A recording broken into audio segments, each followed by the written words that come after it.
इस वीडियो में अपन डायरेक्शनल डेरिवेटिव से रिलेटेड क्वेश्चन सॉल्व करते जाएंगे, है ना। क्वेश्चन है find the directional derivative of phi X Y square plus Y Z square in the direction of vector A at point 2 -1 1।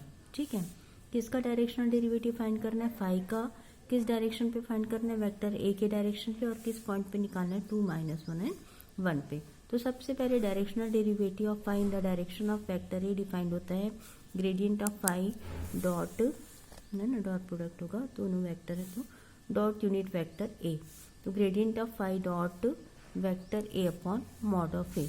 अब सबसे पहले ग्रेडियंट ऑफ फाई निकालना है। फंक्शन है X Y square plus Y Z square.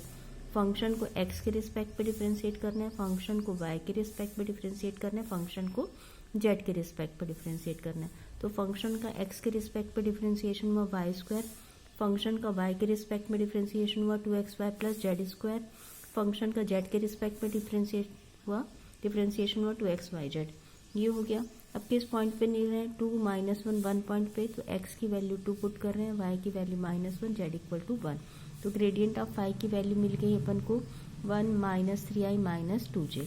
ठीक है, अब अपन को क्या निकालना है? डायरेक्शनल डेरिवेटिव निकालना है। डायरेक्शनल डेरिवेटिव का फॉर्मूला क्या? Gradient of phi dot vector A upon mod of A. Unit normal vector ले लेना है। वेक्टर ए क्या है? i प्लस 2j प्लस के।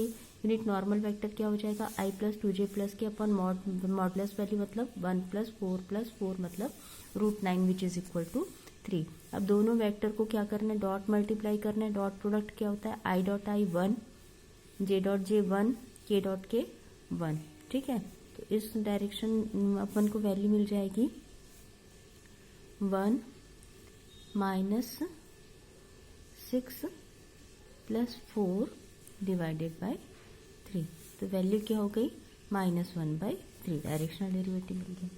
अब उसी टाइप से सेकंड क्वेश्चन है find the form what direction 3 1 -2 is the directional derivative of phi is maximum and also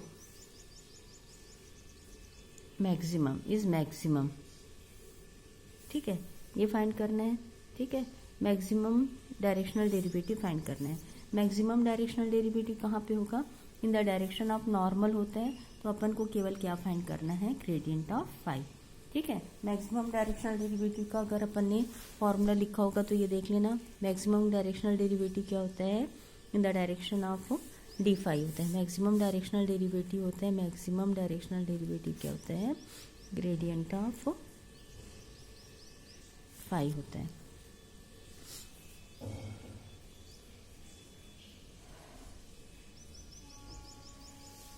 ठीक है,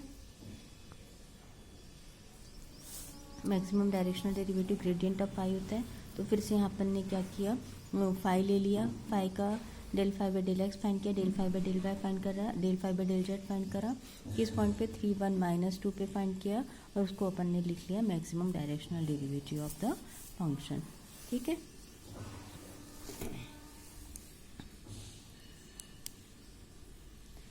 ठीक है। अब नेक्स्ट क्वेश्चन है in the directional derivative of function phi at the point 1 1 1 in the direction alpha i plus 2j plus j plus k √3 find the value of alpha. यहाँ पे क्या है? डायरेक्शनल डेरिवेटिव की वैल्यू दी हुई है, vector की वैल्यू दी हुई है, और वेक्टर पे एक पॉइंट क्या है? कांस्टेंट है, उसकी वैल्यू को अपन को फाइंड करना है। ठीक है,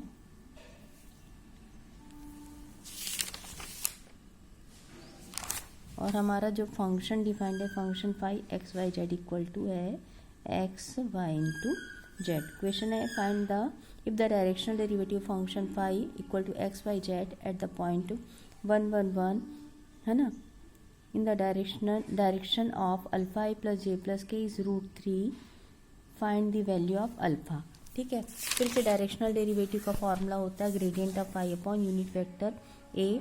तो vector A upon mod of A. Phi हमारे पास एक्स वाई जेड, फाई का एक्स के रिस्पेक्ट पे डिफरेंशिएशन वाई जेड मिलेगा, फाई का वाई के रिस्पेक्ट पे डिफरेंशिएशन एक्स जेड मिलेगा, फाई का जेड के रिस्पेक्ट पे डिफरेंशिएशन एक्स वाई मिलेगा।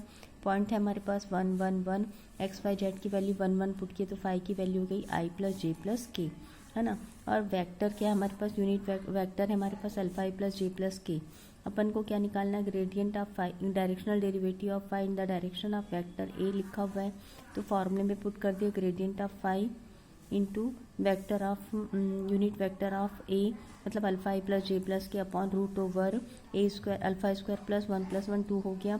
और डायरेक्शनल डेरिवेटिव की वैल्यू क्या दी हुई है, √3 दी हुई है, तो अपन ने फॉर्मूले पे वैल्यू पुट किया, स्क्वायर किया बोथ साइड, अब वैल्यू मिल गई अपन को, इक्वेशन क्वाड्रेटिक इक्वेशन का फॉर्म हुआ, दो वैल्यू मिली, alpha equal to 1 and alpha equal to 1, दोनों वैल्यू क्या है 1 है, तो ये क्या हो गया, अल्फा की वैल्यू 1 होगी हमारे पास अगर डायरेक्शनल डेरिवेटिव फंक्शन का 3 है डिफाइंड है तो। और उसी पैटर्न में अपन आगे चलते, find the value of A and B, show that the surface A X cube minus B Y square Z equal to A plus 3x square 4x square Y minus Z cube equal to 11 they cut orthogonally at the point 2 -1 3। हमारे पास दो constant है, उसको find करना है, दो surface है और ये बोल रहा है कि दोनों सरफेस एक दूसरे को परपेंडिकुलर कट करेंगे एट द पॉइंट 2 -1 3 पे, ठीक है, परपेंडिकुलर कट करेंगे, इसका मतलब 2 -1 3 इस इक्वेशन को भी सेटिस्फाई करेगा, 2 -1 3 सेकेंड इक्वेशन को भी सेटिस्फाई करेगा, क्योंकि दोनों ये दो पॉइंट क्या है, इस इक्वेशन के पॉइंट हैं, इस सरफेस के पॉइंट है, इसलिए क्या करेगा, दोनों इक्वेशन को सेटिस्फाई करेगा।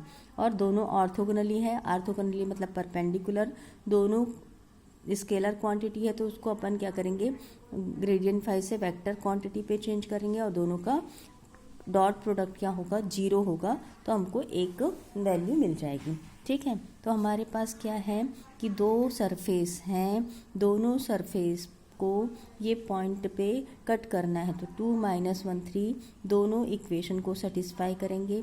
फर्स्ट इक्वेशन पे वैल्यू पुट करेंगे तो वैल्यू हो जाएगी हमारे पास x equal to 2 y equal to 1 और z इक्वल टू